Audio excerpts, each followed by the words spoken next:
In this video, we are going to look at how to add the new assignments submission navbar icon into your course, and then how to use it. Again, this navbar icon will allow you to have a quick view of your entire class by section and what assignments they've handed in, what assignments they haven't, and if they're late. So in one screen, you can get all that information for as many assignments as you'd like. So first of all, in order to add this functionality to your course, you need to add the navbar icon. So in order to do that, we're just going to go up to the navbar, click on these three dots, go edit this navbar. Then once we do that, we're going to go add links.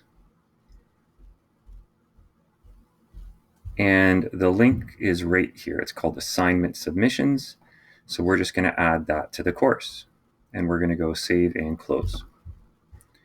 So now you'll see that navbar icon is in your course. So in order to use it, we just simply have to click on it. And what it pulls up is another window that looks something like this. So what you'll notice is that listed here are all your assignments. Now this course just has a lot of assignments. It's just the course I play around in.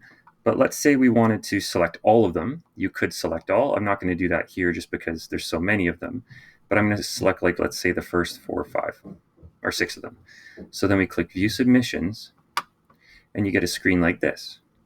So notice that you have the assignment names. These are the names of the assignments, and they're the column headers.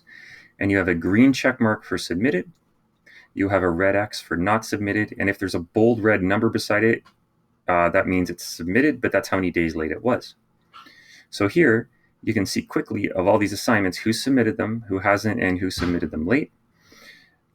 Now you can also filter by section. So if there are 2 sections and you just want to see one section, just select the section you want, click refresh, and now that's the only section you see. If you want to see the other section, click refresh, and now that's the only section you see. A couple other things you can do is if you want to print this report so you can have it, you can just click print, and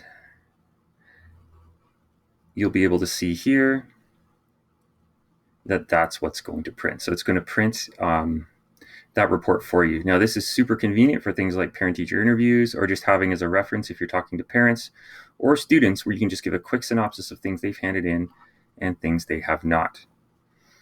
All right, so this is the new assignment submission tool, and this is that's how you can add it to your navbar and how you can use it.